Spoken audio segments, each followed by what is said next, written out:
మరణం కంటే దుఃఖకరమైనది ఏముంటుంది మన జీవితంలో? మనం ఆలోచించామనుకోండి, మనము బాగా ఇష్టపడిన వారు, మనము బాగా ప్రేమించిన వారు చనిపోతే దానికి మించిన దుఃఖం అన్నది మనకు ఉండదు.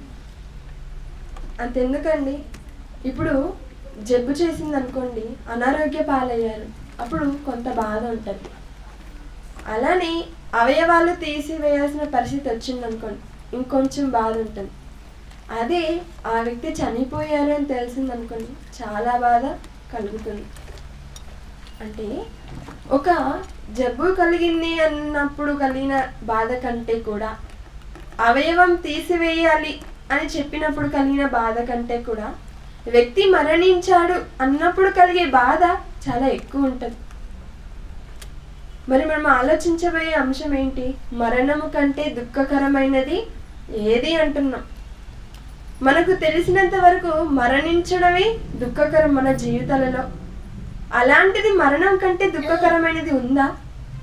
ఉందండి. ఇప్పుడు ఎవరికైనా ఒక మరణ వార్త చెప్పాలనుకోండి, అది చాలా సులువుగా చెప్పారు, అనగా మరణించిన వెంటనే చెప్పారు.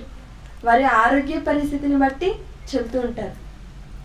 మనం చెప్పే వ్యక్తికి షుగర్ ఉందా, బీపీ ఉందా, లేకపోతే గుండెకి సంబంధించిన జబ్బు ఏమైనా ఉందా, ఇలాంటివన్నీ తెలుసుకొని మొదటిగా ఏం చెప్తాం?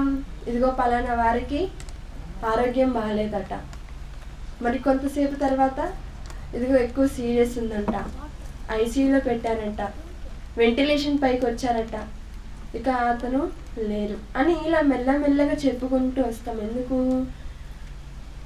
ఎప్పుడైతే మనం బాగా ఇష్టపడిన వ్యక్తి మరణ వార్త వినగానే మనం కూడా మరణించేంత అవకాశం ఉంటుంది. ఎప్పుడు? మనకు సమస్యలు, మన అనారోగ్య సమస్యలు ఉన్నప్పుడు. దాన్ని తెలుసుకొని దానిని బట్టి మనం ఆ వార్తను అందిస్తూ ఉంటాం. మరణము కంటే, ఇంత దుఃఖం కలిగించే మరణం కంటే కూడా దుఃఖకరమైనది ఒకటి ఉందంట. అదేంటో ఒకసారి వాక్య భాగంగా చదువుకున్నాం కదా. ప్రసంగి గ్రంథం 7వ అధ్యాయం 26వ వచనంలో, ప్రసంగి గ్రంథం 7వ అధ్యాయం 26వ వచనంలో ఎవరు చెబుతున్నారు ఈ మాట? జ్ఞాని అయిన సొలొమోను గారు. మరి ఆయన చెప్తున్న మాట ఏంటంటే, మరణము కంటే ఎక్కువ దుఃఖము కలిగించున్నది ఒకటి నాకు కనబడెను. మరణము కంటే దుఃఖకరమైనది ఒకటే, 2, 3 కూడా చెప్పట్లేదండి. మరణము కంటే ఎక్కువ దుఃఖము కలిగించినది ఒకటి నాకు కనబడెను. ఏంటయ్యా ఆ ఒకటి అని అడిగామనుకోండి, క్రింది మాటలో చెప్తున్నాడు. ఏమని? అది వలల వంటిదై ఉరుల వంటి మనస్సును బంధకముల వంటి చేతులను కలిగిన స్త్రీ. ఏంటండి, ఏదో చెప్తారు మరణం కంటే దుఃఖకరమైనది ఏదో అనుకుంటే చివరికి వచ్చేసరికి స్త్రీ అనేసారు. ఈ మాట వినగానే స్త్రీలంగా చాలా చిన్న కోపం, ఏదో బాధ ఇలాంటివి కలిగిస్తుంటుంది. కానీ మనం ఆలోచించవలసిన విషయం ఏంటంటే, ఈ గ్రంథాన్ని రాసింది ఎవరు? సొలొమోను గారు. సొలొమోను గారు ఎవరు? ఒక పురుషుడు కాబట్టి స్త్రీ అని రాశారు. ఒకవేళ స్త్రీ రాసింది అనుకోండి, అప్పుడు ఇప్పుడు ఏమని చదువుకోవాలి మనం? మరణము కంటే ఎక్కువ దుఃఖము కలిగించినది ఒకటి నాకు కనబడెను, అది వలల వంటిది ఉరుల వంటి మనస్సును బంధకముల వంటి చేతులను కలిగిన పురుషుడు. ఇప్పుడు ఏదో కొంచెం నిమ్మలంగా ఉన్నట్టు ఉంది కదా. అంటే మరణము కంటే దుఃఖకరమైనది ఇక్కడ ఏంటంటే, అది వలల వంటిదై ఉంటదంట, ఉరుల వంటి మనస్సును బంధకముల వంటి చేతులను కలిగిన స్త్రీ. అనగా పురుషునికి స్త్రీ, అలానే స్త్రీకి పురుషుడు. ఈ మాట ఎవరు చెప్తున్నారు? సొలొమోను గారు చెప్తున్నారు. మరి సొలొమోను గారు ఏ దశలో ఈ మాటలు రాశారు అన్నప్పుడు, తను వృద్ధాప్యంలో ఈ గ్రంథాన్ని రాశారు. అంతే కదా. ప్రసంగి గ్రంథాన్ని ఎప్పుడు రాశారు? తన జీవితం అంతా అయిపోయి ఇక చివరి దశలలో ప్రారంభించిన మాట ఏమని ప్రారంభించారు?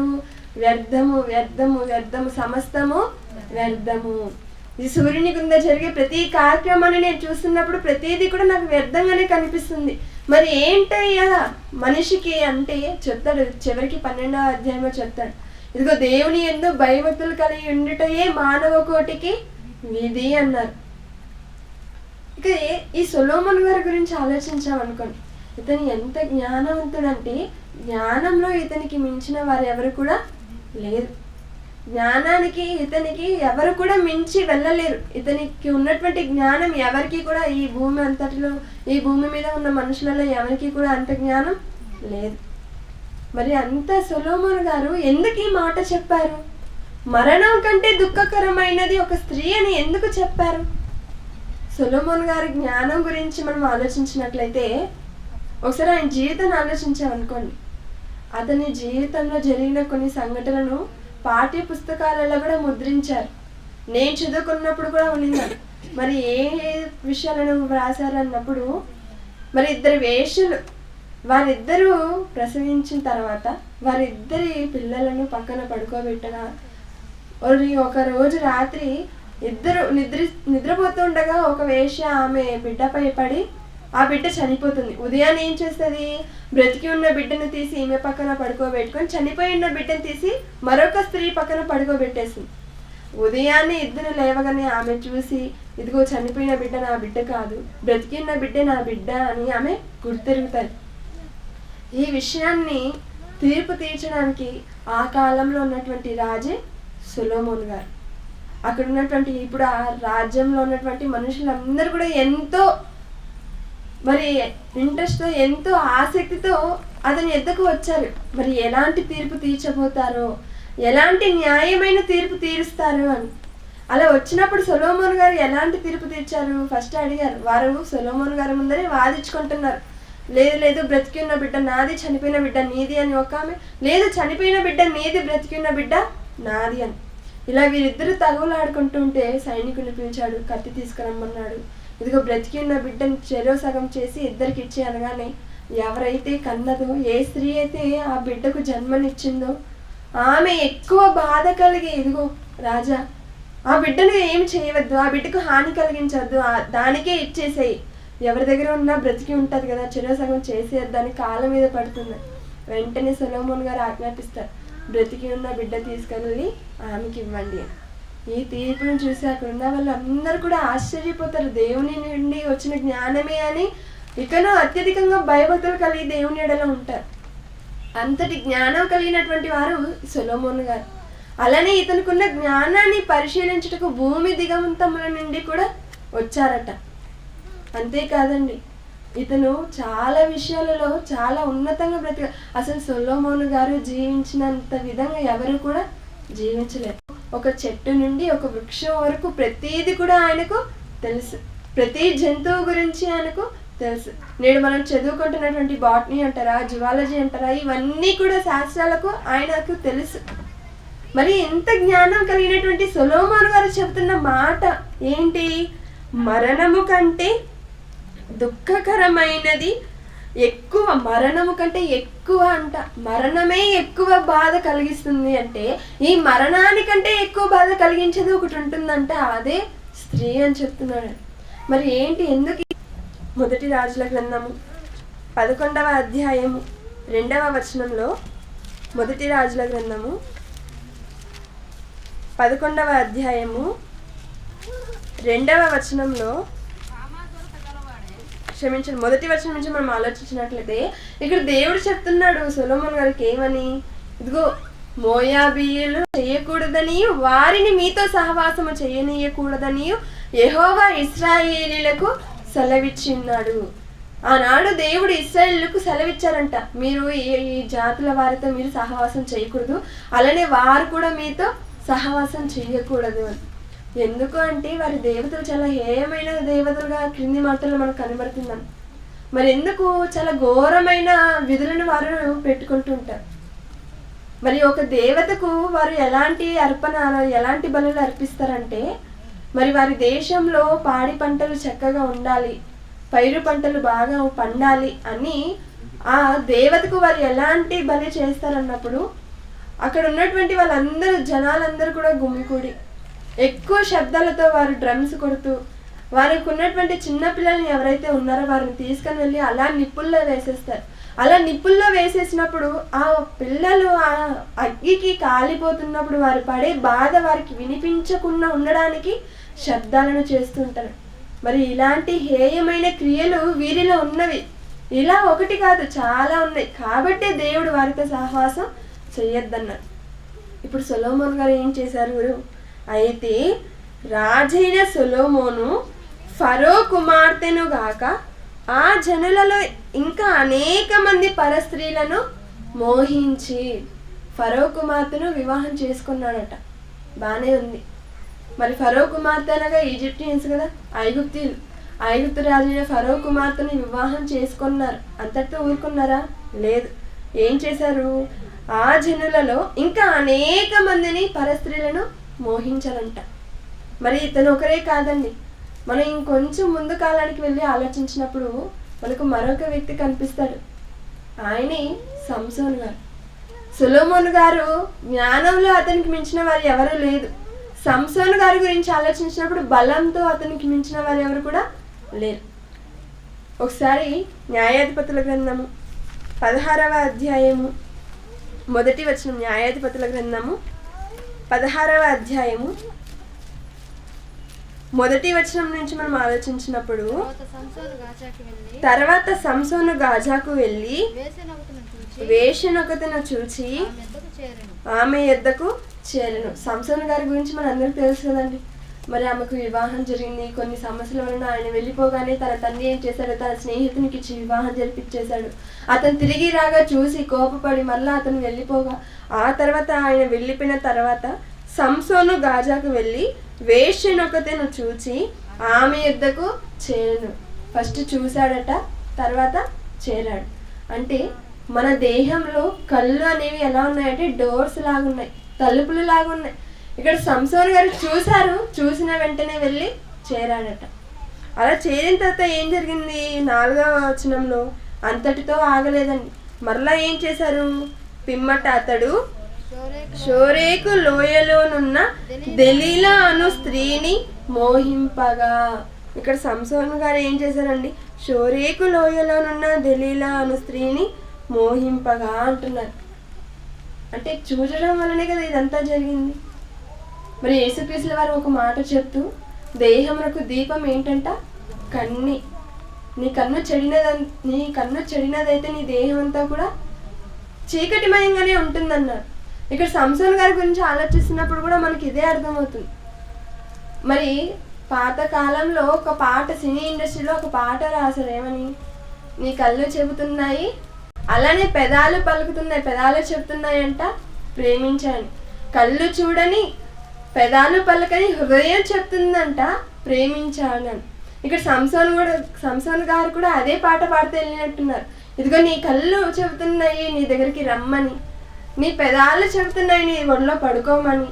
ఇలా పాడుకుంటూ నువ్వే సర్వస్వం అని వెళ్ళిపోయి అలా ఆమె ఒడిలో పడుకున్నాడని. అలా పడుకోగానే అతనికి ఏం కలిగింది? ఇదిగో ఫిలిస్తీన్లు వచ్చారు. ఆ తర్వాత మనకు జరిగిందంతా కూడా మనకు తెలుసు. ఫిలిస్తీన్లు ఏం చేశారు? ఫిలిస్తీన్లు తీసుకున్న వెంటనే, ఫిలిస్తీన్లకి అప్పగించబడిన వెంటనే వారు చేసిన పని ఏంటో తెలుసా? మొట్టమొదటిగా అతని 2 కళ్ళు కూడా తీసేశారండి. ఎందుకు?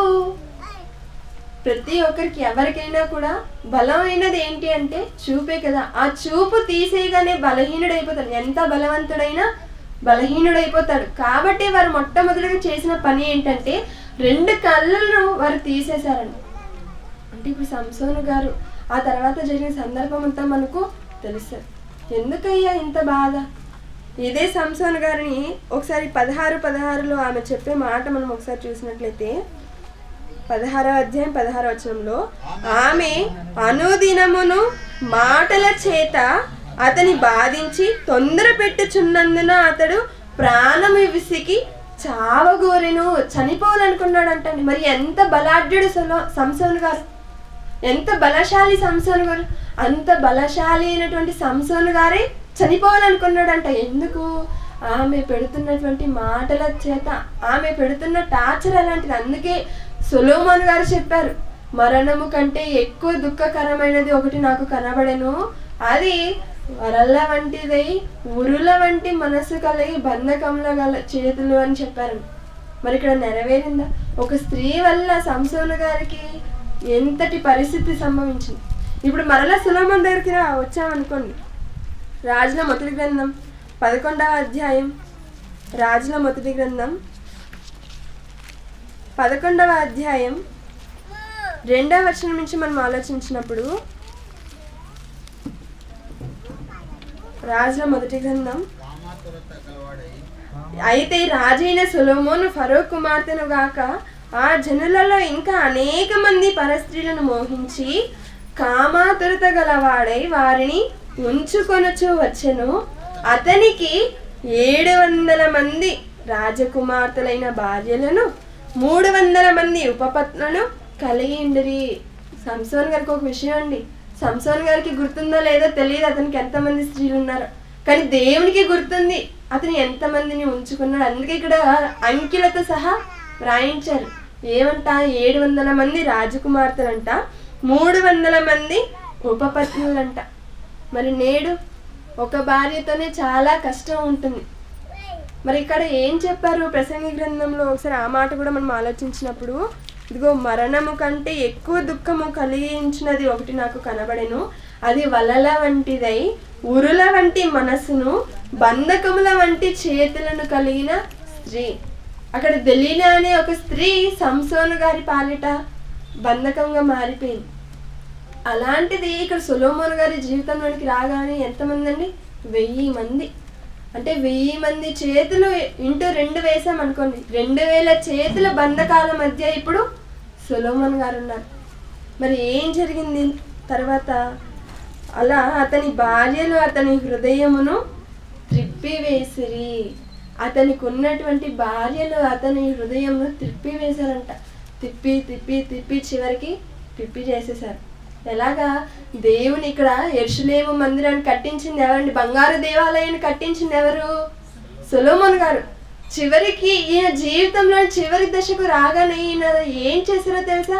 అదే యెరూషలేముకి ఎదురుగా ఉన్నటువంటి పర్వతము మీద ఇతర దేవతలకు, ఒకసారి అదే మాట మనము 5వ వచనంలో చూసినట్లయితే, సొలొమోను అస్తారోతు అను సిదోనీల దేవతను, మిల్కోము అను అమోనీయుల హేయమైన దేవతను అనుసరించి నడిచెను. ఈ ప్రకారము సొలొమోను యెహోవా దృష్టికి చెడు నడత నడిచి తన తండ్రి అయిన దావీదు అనుసరించినట్లు యథార్థ హృదయంతో యెహోవాను అనుసరింపలేదు. తన తండ్రి అయిన దావీదు ఎలాగైతే యథార్థ హృదయంతో దేవుణ్ణి అనుసరించాడో అలాగా అంతటి యథార్థమైన హృదయంతో సొలొమోను గారు దేవుణ్ణి అనుసరించలేదంట. దావీదు గారి గురించి ఆలోచించాం అనుకోని, దావీదు గారు తన జీవితంలో చేసిన ఒకే ఒక తప్పు, ఆ తప్పుకి ప్రాయశ్చిత్తమే కీర్తనల గ్రంథం 51వ కీర్తన. ఆ 51వ కీర్తన మనం చదువుతున్నప్పుడు అతను ఎంత పశ్చాత్తాపపడి ఆ కీర్తన రాశానో మనకు అర్థమవుతుందని. ఆ ఒక్క తప్పే తప్ప తన జీవితంలో ఇంకా ఏది కూడా తను చెయ్యలేదు. అప్పటి నుంచి తను యథార్థంగా బ్రతికాడు. అందుకే చెప్తున్నాడు, ఇదిగో తన తండ్రి అయిన దావీదు అనుసరించినట్లు హృదయముతో దేవుని అనుసరింపలేదు. సొలొమోను కెమోషి అను మోయాబీయుల హేయమైన దేవతకును, మొలోకు అను అమోనీయుల హేయమైన దేవతకును యెరూషలేము ఎదుటనున్న కొండ మీద బలిపీఠములను కట్టించెను.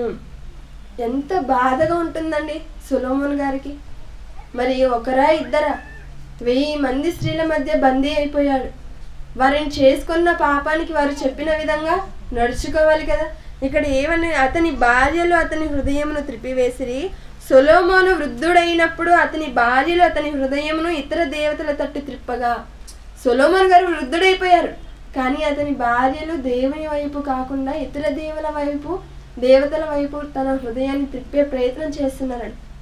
ఇప్పుడు సొలొమోను గారు వృద్ధుడు కనుక వారి భార్యలు కూడా వృద్ధులే అయి ఉంటారా? లేదు కదా.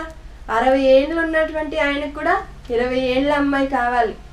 అలాంటిది రాజు మహాజ్ఞాని సొలొమోను గారు ఐక్య సామ్రాజ్యాన్ని 40 సంవత్సరాలు పరిపాలించినటువంటి రాజు. మరి ఆయనకు కూడా అందరూ స్త్రీలే అయి ఉంటారు. మరి వారిని చేసుకున్నప్పుడు వారికి చెప్పిన విధంగా చేయాలి కదా. ఇక ఆయనకి వేరే మార్గం లేక వారు ఏం చెప్తే వారు అది చేసేసారండి. చాలామంది కూడా వారికి ఉన్నటువంటి భార్యల కోరికలను తీర్చలేక అవినీతి మార్గాన పడుతుంటారు. అంతెందుకు, అవినీతి నిరోధక శాఖ అనే ఒక శాఖ ఉంది. మరి అందులోనే చాలామంది అవినీతికి పాల్పడుతుంటారు. అలా వారు సోదాలో వారికి దొరికినవి తెచ్చి టేబుల్ మీద పెడుతుంటారు. ఏంటేంటివి? గాజులు. ఏం గాజులు ఆయన వేసుకుంటాడా? లేదు. మరి ఎవరికి? వాళ్ళ భార్యకి. నగలు ఆయన ఏమైనా ధరించుకుంటాడా? లేదు. వాళ్ళ భార్యకు.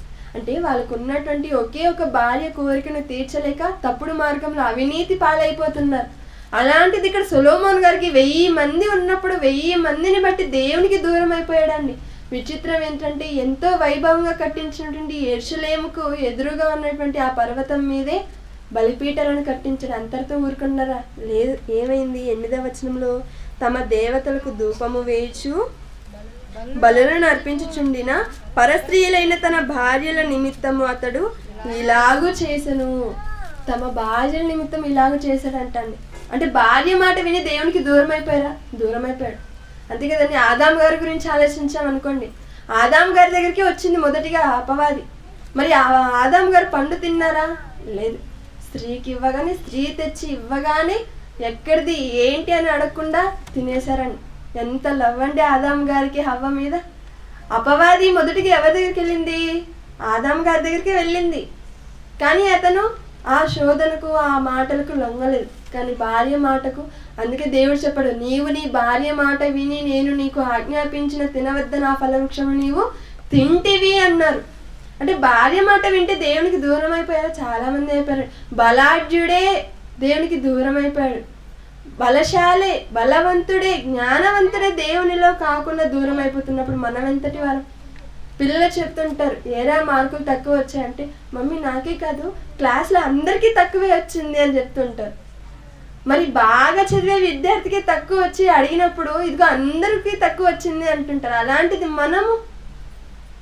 మన జీవితం ఎంత అండి? బలాఢ్యులై, జ్ఞానవంతులై ఇలా పడిపోతే మనం ఎంతటి వారము? అందుకే దేవుడు ఎందుకు రాయిస్తున్నారంటే, ఇదిగో ఒక బలశాలిగా ఫిలిస్తీన్ల గుండెల్లో సింహ స్వప్నంగా ఉన్నటువంటి సంసోనే దెలీలా మాయలో పడి ప్రాణాలకు పోగొట్టుకున్నారు. అలానే ఒక జ్ఞాని, మహాజ్ఞాని, ఈ భూమి అంతటి ఆయన జ్ఞానాన్ని పరిశీలించడానికి ఈ నోట ఆ నోట. ఇప్పుడైతే మనం ఒకరికి పరిచయం అవ్వాలన్నా, మన మాటలు అనేకులకు చెప్పాలన్నా సోషల్ మీడియా ఉంది. మరి ఆనాడు ఆ కాలంలో ఏముండేటివన్నీ? ప్రింట్ మీడియా ఉందా? లేదు. మొబైల్ మీడియా ఉందా? ఏది లేదు కదా. అయినప్పటికీ ఆయనకు ఉన్నటువంటి జ్ఞానం అనేక దేశాలకు వెళ్ళింది. అలా వెళ్ళినప్పుడు షీబా దేశపు రాణి ఇదిగో ఇలా చెప్తున్నారు కదా, అతనికి ఉన్నటువంటి జ్ఞానాన్ని నేను కూడా పరీక్షించాలి అనే ఆలోచనతో ఆమె కూడా వెళ్ళి అన్నీ అలా ప్రశ్నించుకుంటూ ప్రశ్నల వర్షం కురిపించి ఒక ప్రశ్న వేసింది. ఏంటి? ఇదిగో నీ ముందు ఇప్పుడు ఒక కృత్రిమమైన పువ్వు, అలానే ఒక ఆర్టిఫిషియల్ పువ్వు, ఒక ఒరిజినల్ పువ్వు ఉంది.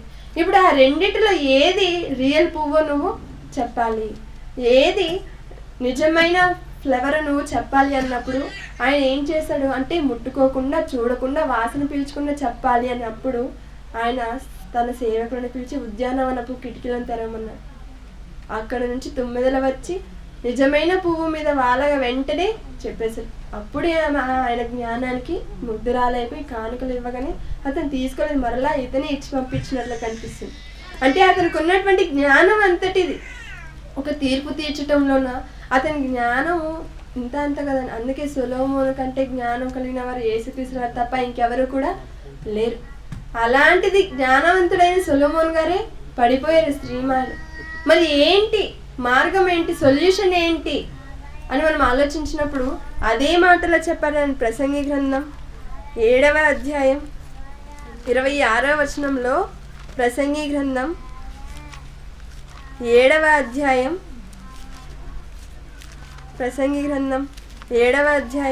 26వ వచనంలో, మరణము కంటే ఎక్కువ దుఃఖము కలిగించినది ఒకటి నాకు కనబడెను, అది వలల వంటిదై ఉరుల వంటి మనస్సును బంధకముల వంటి చేతులను కలిగిన స్త్రీ అని చెబుతూ ఇప్పుడు ఏం చేయాలి? ఆ బంధకంలో పడకుండా ఉండాలి అంటే, ఆ ఉరులకు నొగ్గకుండా ఉండాలి అంటే ఏం చేయాలో తెలుసా? దేవుని దృష్టికి మంచివారైన వారు దానిని తప్పించుకొందురు గాని పాపాత్ములు దాని వలన పట్టుబడుదురు. దేవుని దృష్టికి మంచివారైన వారు దాని నుండి తప్పించుకుంటారంట. ఒక యోసేపు గారి గురించి ఆలోచించామనుకోండి. యోసేపు గారు ఈ సమాజం, ఈ ప్రపంచం అంతటి కూడా ఒక నేరస్తుడిగా కనిపించాడు పోతీఫరు భార్య విషయంలో. కానీ దేవుని దృష్టిలో మంచివారిగా ఉన్నారు. అందరూ నేరస్తులు అన్నారు, అందరూ ఖైదీ అన్నారు, అందరూ చెరసాలలో వేయించాలి అన్నారు. కానీ అతను ఈ లోకం దృష్టిలో నేరస్తుడు అయినప్పటికీ దేవుని దృష్టిలో మంచివాడిగా ఉన్నాడు. కాబట్టి దేశానికే రాజు తర్వాత రాజు అంతటి వాడయ్యాడు. ఇక యోబు గారి గురించి ఆలోచించామనుకోండి. యోబు గారు తనకు 10 మంది పిల్లలైనప్పుడు ఆ 10 మంది కూడా యవ్వనంలో ఉంటున్నప్పుడు ఆయన వృద్ధులుగా ఉంటారు కదా, ఆయన వృద్ధాప్యంలో ఉంటున్నప్పుడు చెప్పిన ఒక మాట చూసుకొని మనం ముగించుకుందాం. యోబు గ్రంథం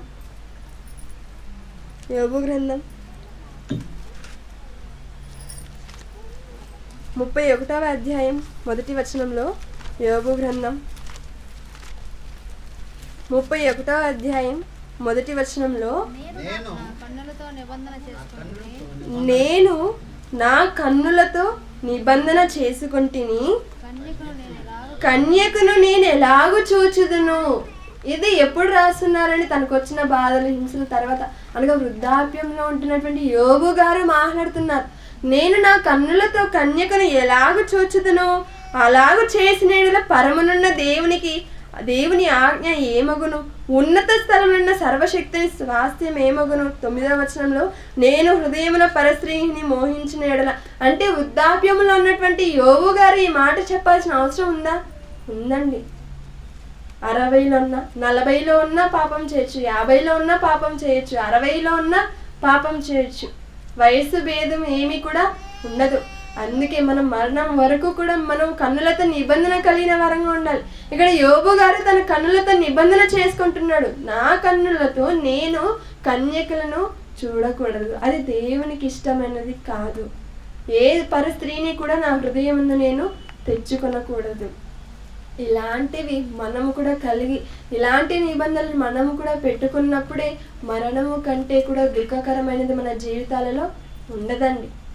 మరి ఏం చేయాలి? మరణము కంటే ఎక్కువ దుఃఖకరమైనది మన జీవితంలోనికి రాకుండా ఉండాలి అంటే, ఒక వివాహమైన స్త్రీ అంటారా, పురుషులు అంటారా, ఎవరైనా సరే మరి వివాహం అయిన తర్వాత తన భార్యనే తప్ప ఏ స్త్రీని కూడా తన హృదయంకు తెచ్చుకొనక, తన భర్తను తప్ప ఏ పురుషుని తన హృదయంలో తెచ్చుకొనక, వారు దేవుని ఎడల భయభక్తులు కలిగి ఉండినప్పుడే వారికి ఇలాంటి పరిస్థితి అన్నది రాదు. కాబట్టి మన అందరం కూడా ఈ మరణం కంటే ఎక్కువ దుఃఖకరమైనది మన జీవితాలలోకి రాకుండా చూసుకుంటూ, దేవుని ఎడల భయభక్తులు కలిగి ఉండి దేవుని దృష్టికి మంచివారిగా ఉండాలని కోరుకుంటూ నేను ఆ మాటలను ముగిస్తున్నాను.